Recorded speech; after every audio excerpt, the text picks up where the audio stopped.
हाँ दोस्तों, उन विद्यार्थियों के लिए मैं आज एक मस्त वीडियो लेके आया हूँ जो कक्षा 10 की गणित के नाम से ही डरते हैं और उनको विचार हो रहा है कि कहीं हम फेल ना हो जाएं।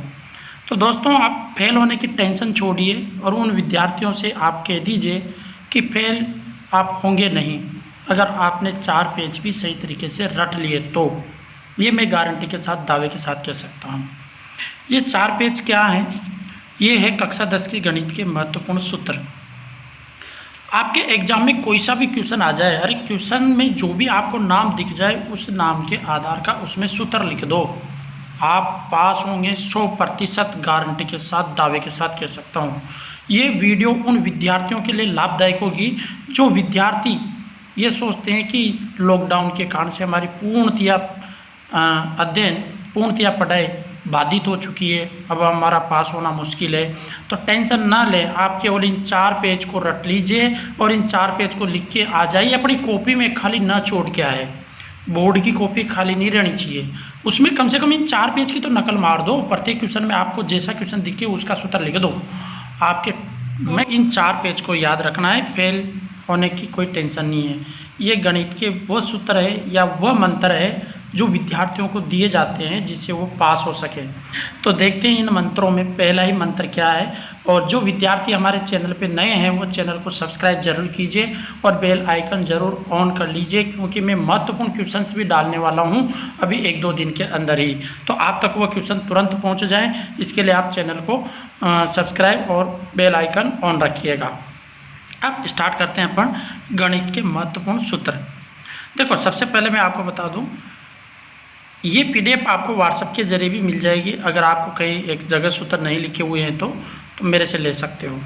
सबसे पहले बात करते हैं वैदिक गणित से। तो वैदिक गणित के अंतर्गत अपने पास में पहला ही सूत्र आता है वर्ग ज्ञात करने वाले। पहला सूत्र है निकलम। सूत्र निकलम।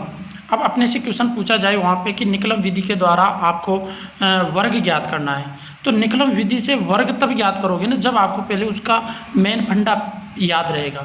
और मेन फंडा ही क्या है? निकलम विधि के आधार पे जब वर्ग ज्ञात करोगे तो आपको कोई संख्या दी जाएगी, उस संख्या का वर्ग करना है। तो आपको कुछ नहीं करना है, संख्या प्लस विचलन, संख्या प्लस विचलन और इनटू विचलन का स्क्वायर।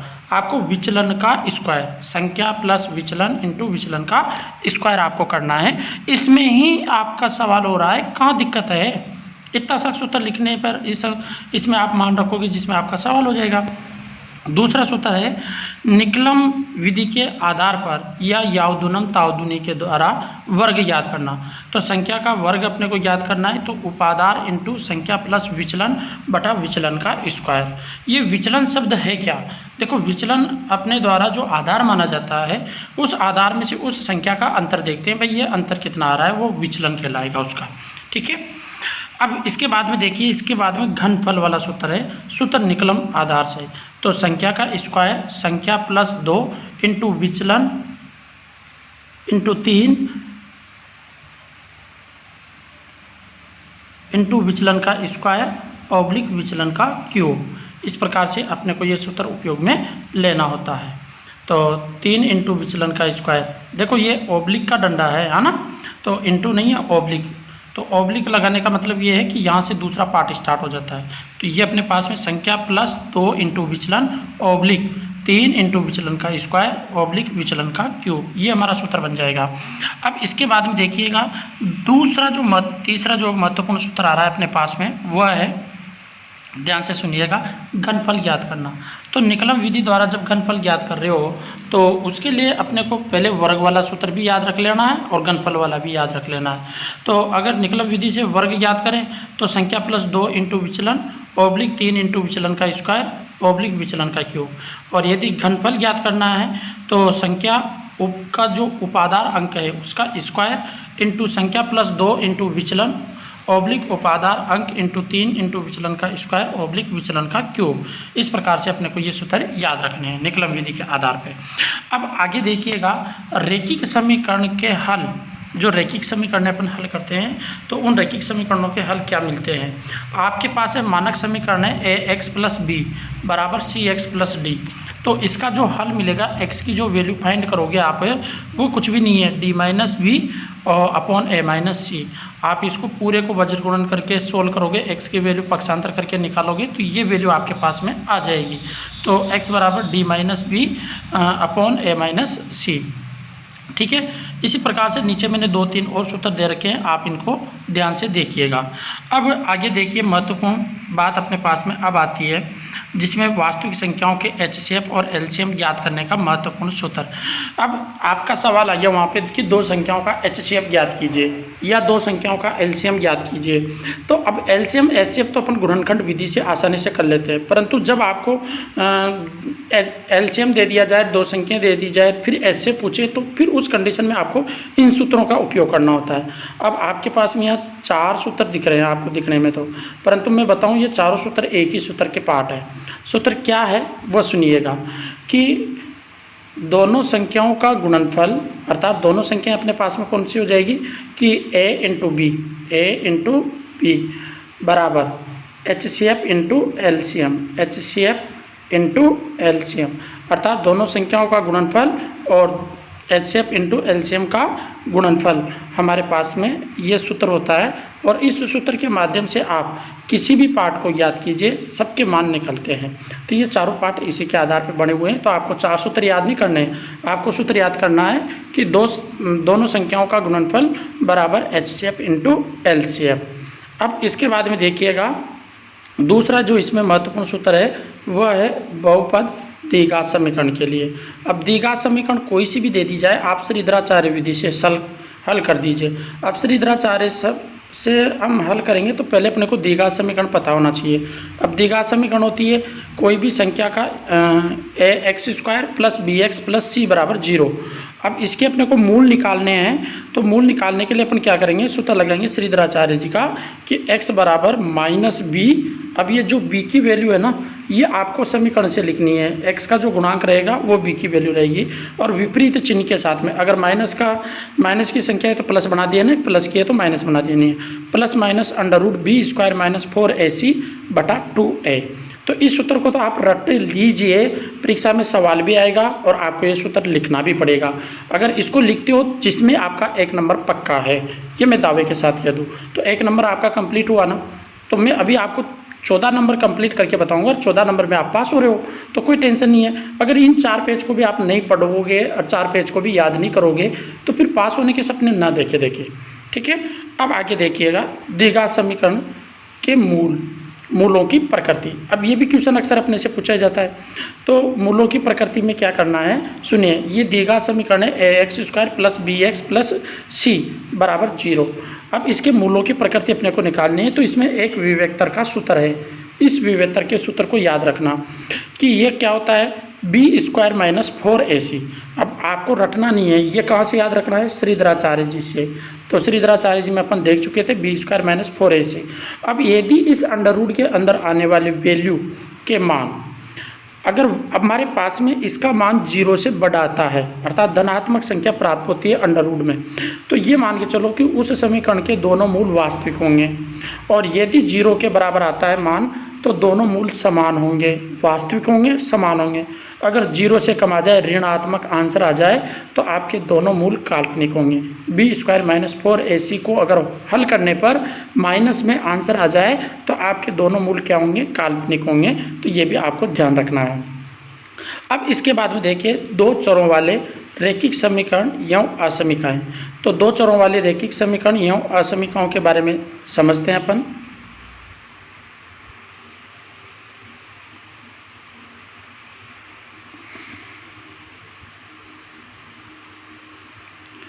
देखिए, 2 चरों वाले रैखिक समीकरण एवं असमीकाएं। 2 चरों वाले रैखिक समीकरण युग्म संगत युग्म कहलाते हैं। कब कहलाएंगे संगत युग्म, यदि युग्म कम से कम एक हल हो, अर्थात उसका एक हल अपने को प्राप्त हो। यदि किसी युग्म का कोई हल न हो तो उस युग्म को असंगत युग्म कहते हैं। अर्थात यदि उसका हल ही प्राप्त नहीं हो तो उसे क्या कहेंगे, असंगत युग्म कहते हैं। अब ये जो अपने पास में 2 चरों वाले रैखिक समीकरण है वह है a1x + b1y + c बराबर 0। और दूसरी समीकरण है अपने पास में a2x + b2y प्लस सी बराबर 0 या C2 भी अपन कह सकते हैं। अब इनकी वैल्यू अपने को गुणांकों के आधार पर लिखना है। तो इनके गुणांकों के आधार पर वैल्यू क्या होती है, देखो विद्यार्थियों, मैं आपको बताऊं कि इनके जो गुणांक है वो 3 तरह से डिवाइडेशन हो जाते हैं। अगर आपके पास में प्रथम दोनों के जो वैल्यू है A1/A2 और B1/B2, इन दोनों की वैल्यू अनुपात में अगर बराबर नहीं है तो आपके दोनों युग्म ज्ञात होंगे, अर्थात उसके 2 अद्वितीय हल प्राप्त होंगे और इस कंडीशन में आप उस समीकरण को संगत समीकरण कहोगे। और यदि अपने पास में प्रथम 2 पदों के गुणांक अर्थात A1/A2 बराबर B1/B2 not equal to C1/C2 अर्थात अचर पद उसका बराबर न हो अनुपात में, तो उस कंडीशन में उसका असंगत हल प्राप्त होगा।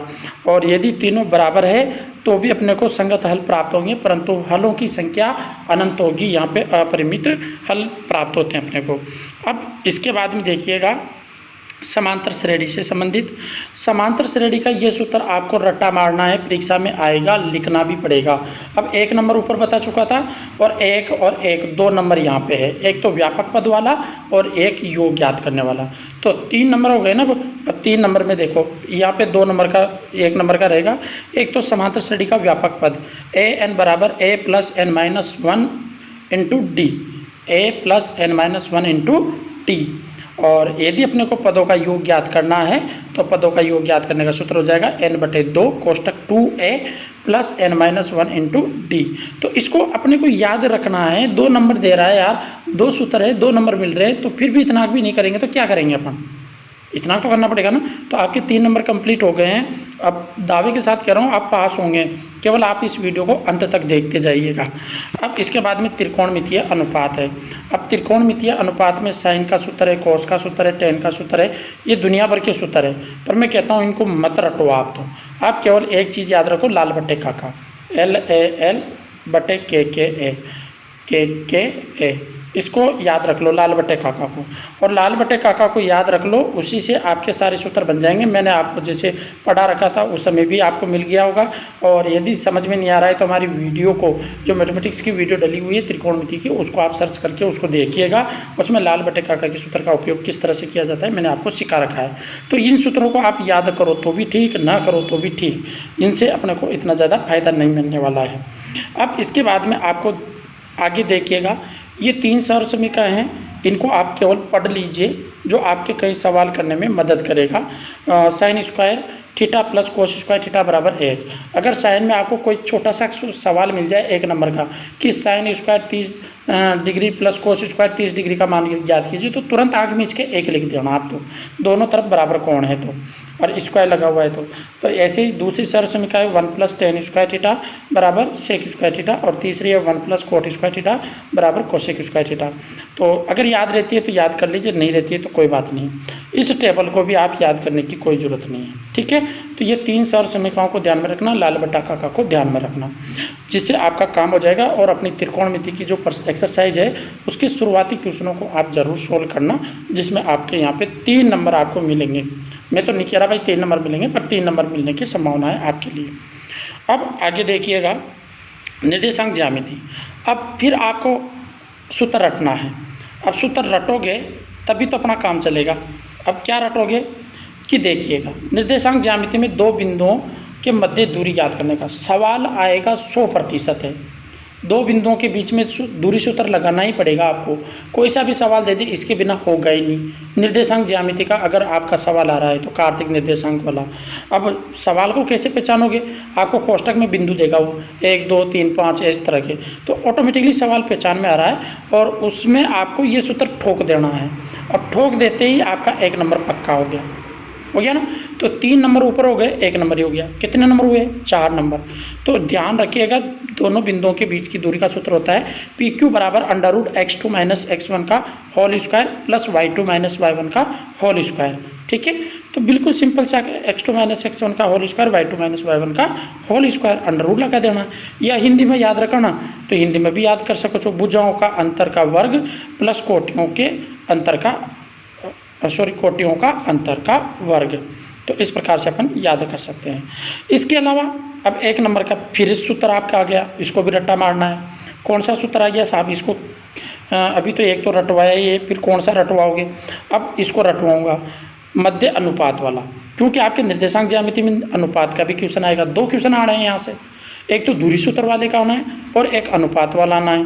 जब अनुपात वाला क्वेश्चन आ जाए, 2 बिंदुओं के मध्य अनुपात M1 M2 वाला क्वेश्चन आ जाए, तो उसमें आपको बाह्य और अंतर विभाजन के चक्कर में नहीं पड़ना है। आप तो एक सूत्र याद कर लो। अगर सवाल में पूछा जा रहा है अंतर विभाजन तो प्लस का छीना होगा उनमें, और बाह्य विभाजन पूछ रहे हो तो माइनस को छीना होगा।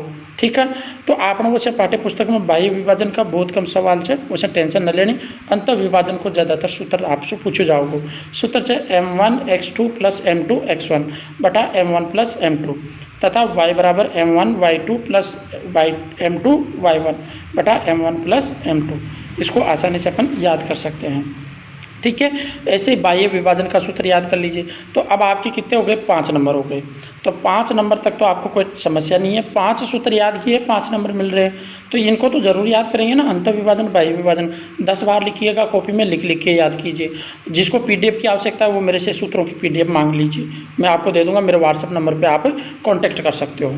ठीक है, अब इसके बाद में देखिएगा, 2 बिंदुओं के मध्य निर्देशांक अपने को निकालना है। तो डायरेक्ट अपन निर्देशांकों को जोड़कर भी उनके 2 का भाग देकर उसका मध्य अनुपात या मध्य बिंदु निकाल सकते हैं। तो x2 + x1 बटा 2, y2 + y1 बटा 2 के आधार पर। अब इसके बाद में देखिएगा, वर्त की परिधि यौं क्षेत्रफल। अब 1 नंबर फिर तैयार होगा आपका। 4 नंबर में ऊपर कंप्लीट, 5 नंबर कंप्लीट करवा चुका हूँ। अब 6ठा नंबर आपको इन चारों सूत्रों से मिलेगा।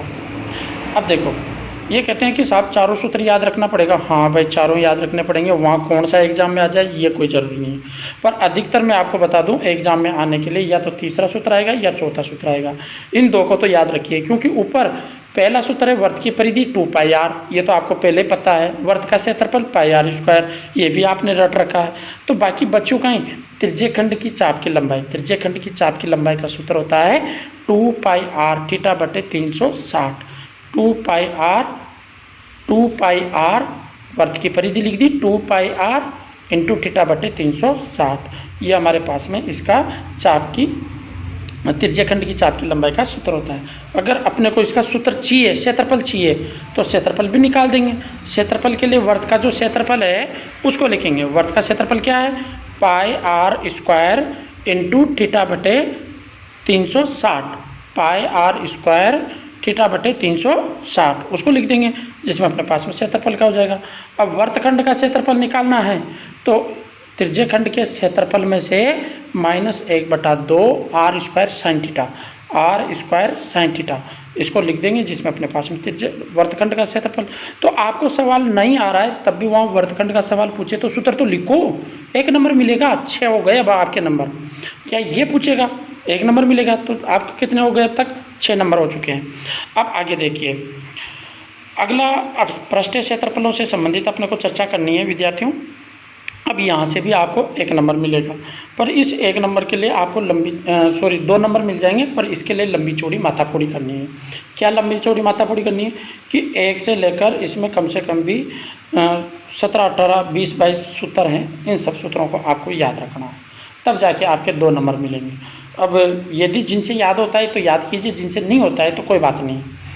कमरे की चारों दीवारों का क्षेत्रफल 2 × लंबाई + चौड़ाई × ऊंचाई। घनाभ का संपूर्ण पृष्ठीय क्षेत्रफल 2 × लंबाई × चौड़ाई + चौड़ाई × ऊंचाई + ऊंचाई × लंबाई। घनाभ का आयतन लंबाई × चौड़ाई × ऊंचाई। विकर्ण का अगर सूत्र पूछा जाए तो √ तीनों भुजाओं का स्क्वायर करके जोड़ देंगे, अर्थात लंबाई का स्क्वायर + चौड़ाई का स्क्वायर + ऊंचाई का स्क्वायर। घन का संपूर्ण पृष्ठीय क्षेत्रफल भुजा 6 × भुजा स्क्वायर, 6 × भुजा स्क्वायर। चारों दीवारों का क्षेत्रफल 4 × भुजा स्क्वायर। घन का आयतन भुजा क्यूब। घन का विकर्ण √3 भुजा, √3 भुजा। बेलन का वक्र पृष्ठीय क्षेत्रफल 2πrh, बेलन का वक्र पृष्ठीय क्षेत्रफल 2πrh। बेलन का संपूर्ण पृष्ठीय क्षेत्रफल 2πr कोष्ठक r + h।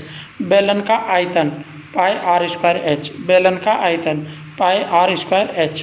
अगला सूत्र है, खोखले बेलन का संपूर्ण पृष्ठीय क्षेत्रफल 2π कोष्ठक r1 + r2 कोष्ठक h + r1 - r2, और इसका अगर आयतन निकालना है तो पाई कोष्ठक r1 का स्क्वायर - r2 का स्क्वायर × h। शंकु की तिर्यक पृष्ठ का क्षेत्रफल, अर्थात शंकु के ढालू भाग का पृष्ठीय क्षेत्रफल πrl। शंकु की तिर्यक ऊंचाई L बराबर अंडर रूट ऊंचाई का स्क्वायर प्लस त्रिज्या का स्क्वायर अर्थात h square plus R square. शंकु का संपूर्ण पृष्ठीय क्षेत्रफल पाई आर कोष्टक r प्लस एल। शंकु का आयतन 1/3 पाई आर स्क्वायर h। ठीक है, यहाँ तक के आपको ये सुना है मैंने। अब अगला सूत्र है अपने पास में, ठोस गोले का पृष्ठीय क्षेत्रफल 4 पाई आर स्क्वायर। यहाँ पे स्क्वायर करना भाई, ये गलत है इसमें, ठीक है ना। 4 pi r square, 4 pi r square. और गोले का आयतन 4/3 pi r cube, 4/3 pi r cube. और अगला सूत्र है अर्धगोले का वक्र पृष्ठीय क्षेत्रफल, अर्धगोले का वक्र पृष्ठीय क्षेत्रफल तो वो हो जाएगा 2 पाई आर स्क्वायर। और अर्ध संपूर्ण वक्र पृष्ठीय क्षेत्रफल 3 पाई आर स्क्वायर। अर्धगोले का आयतन 2/3 पाई आर क्यूब। गोलीय कोष खोखले गोले का संपूर्ण पृष्ठीय क्षेत्रफल 4 पाई कोष्टक r1 का स्क्वायर माइनस r2 का स्क्वायर। और गोलीय कोष का आयतन 4/3 पाई r1 क्यूब माइनस r2 का क्यूब। इस प्रकार से अपने को याद हो जाएगा। अब आपको मैं बताऊं कि इनमें से याद कौन कौन से रखना है, ठीक है ना। तो आप ध्यान से देखना। एक तो आपको याद रखना है, घनाभ से सवाल आएगा, ये घनाभ का संपूर्ण पृष्ठीय क्षेत्रफल, ठीक है। एक सवाल आपको मिलेगा बेलन से, बेलन से, तो इसको याद रखना है, बेलन के तीनों सूत्र याद होने चाहिए। एक सवाल आपको शंकु से मिलेगा और एक गोले वाले के। ये 4 सूत्र आप याद कर लीजिए, आपके 2 नंबर पक्के होंगे। तो इस प्रकार से 8 नंबर हो चुके हैं। कितने नंबर हो गए? 8 नंबर। अब आगे देखिएगा, ये इकाइयाँ याद रह जाए तो याद कीजिए। 1 घन मीटर बराबर 1000 लीटर सवाल करने में मदद आती है। जो इंटेलिजेंट विद्यार्थी है उनके लिए तो बहुत आवश्यक है ये। 1 लीटर बराबर 1000 घन सेंटीमीटर और 1 आर बराबर 100 वर्ग सेमी और 1 घन सेमी बराबर 1000 घन सेमी और 1 घन मीटर बराबर 1 लाख 10 लाख घन सेमी। अब सांख्यिकी से संबंधित, अब यहाँ से भी आपको वापस 1 नंबर का सूत्र मिलेगा। तो मैं टोटल 8 नंबर तो बता चुका हूँ, अब ये 9 नंबर। अब देखिएगा सांख्यिकी से संबंधित सूत्र। समांतर माध्य, समांतर माध्य का सूत्र होता है, ये देखो आई फाई जो लग रहे हैं उनको आप ज़्यादा रट्टा मतलब मारना, आप तो सीधा सीधा रखना। वर्ग अंतराल का आपका सवाल आता है तो माध्य का सूत्र होता है सिग्मा एफ एक्स बटा sigma F, sigma F x बटा सिग्मा एफ। और यदि कल्पित माध्य का याद रखना है तो ए प्लस सिग्मा एफ डी बटा sigma F, sigma F D बटा सिग्मा एफ, ठीक है। एक तो ये सूत्र याद रखना है। इसके बाद में दूसरा याद रखना है आपको माध्यिका से, इसको याद ना करें कोई टेंशन नहीं है, ठीक है। ये आपका काम का नहीं है, आपको याद करना है इसका नीचे वाला, ये वाला सूत्र आपको याद रखना है। देखिएगा वर्गीकृत, जब आपको वर्ग अंतराल देकर माध्यिका ज्ञात करवाएगा तब माध्यक, है ना। तो इसका सूत्र हो जाएगा L प्लस n बटा 2 माइनस सी बटा एफ इंटू एच। तो माध्य ज्ञात करने के लिए ये सूत्र आपको याद रखना है, माध्यक, ठीक है ना। अब इसके बाद में बहुलक का सूत्र याद रखना है, एक ये रहा Z बराबर L plus F1 minus F0 2F1 minus F0 minus F2। अब यहाँ से आपके 2 सवाल आने हैं। एक तो वो कहेगा माध्य और बहुलक ज्ञात कीजिए, तो माध्य और बहुलक ज्ञात कीजिए, तो माध्य का सूत्र और बहुलक का सूत्र दोनों के 1-1 नंबर, 2 नंबर हो गए। 6 नंबर का सवाल आता है ये, तो 2 नंबर हो गए। अब मैं आप ऊपर को 8 नंबर बता चुका था, तो 8 और 2 कितने हो गए? 10 हो गए ना 10 नंबर। अब 10 नंबर आ गए प्री फोकट के 4 पैसे, फिर क्या चाहिए? जीवन लोगे क्या? याद करो इनको। तो देखिएगा अपने पास में तीनों सूत्र को याद कर लीजिए, 2 नंबर मिलेंगे आपको, ठीक है। और लिखने हैं, सवाल तो आएगा, सवाल के नीचे ये सूत्र ही लिखो। अरे सवाल गया बाढ़ में मत करो उसको सोल्व, पर उसका सूत्र तो लिखो, सूत्र लिखिएगा, ठीक है। अब इसके बाद में देखिए 1 नंबर का और मैं आपको सूत्र बताता हूँ, वह है। अब आगे देखिएगा प्रायिकता का। अब प्रायिकता का सवाल आना है और प्रायिकता में आपको सूत्र लिखना है।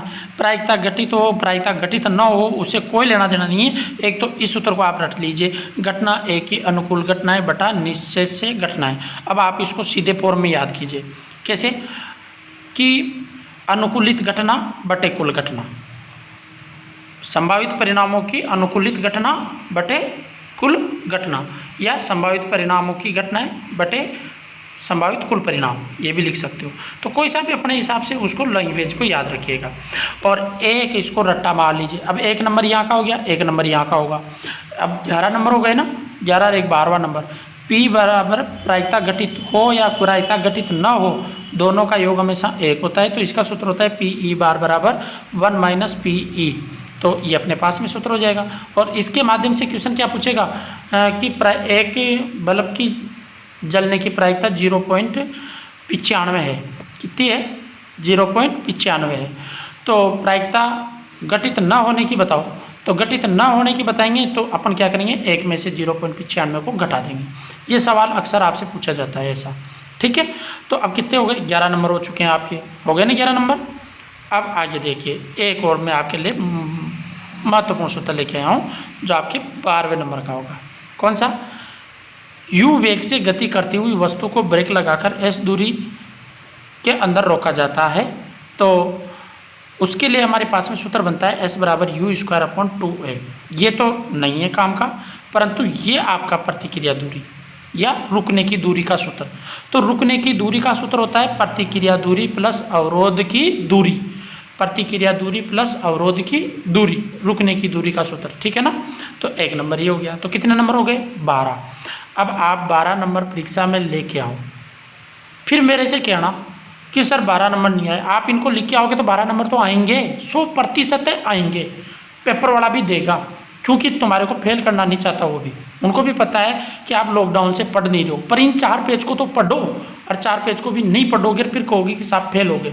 तो होंगे सही, वहाँ 3-3 नंबर लेके आते हो आप, 3 नंबर से पार थोड़ी पड़ेगी। 12 नंबर तो आपको इन 4 पेज से मिल रहे हैं, तो आप इनको जरूर याद कीजिएगा और 12 नंबर लेके आइएगा। 20 नंबर यहाँ से जा रहे हैं, 32 हो गए, 1 नंबर की ग्रेस लग जाएगी। अरे कोई टीचर नहीं लगने देगा, 1 नंबर फ्री फोकट का आपको कहीं ना कहीं दे देगा वो। आप लिखो तो सही, पढ़ो तो रट्टा मार लीजिए और हमारे चैनल को जरूर सब्सक्राइब कीजिएगा। धन्यवाद।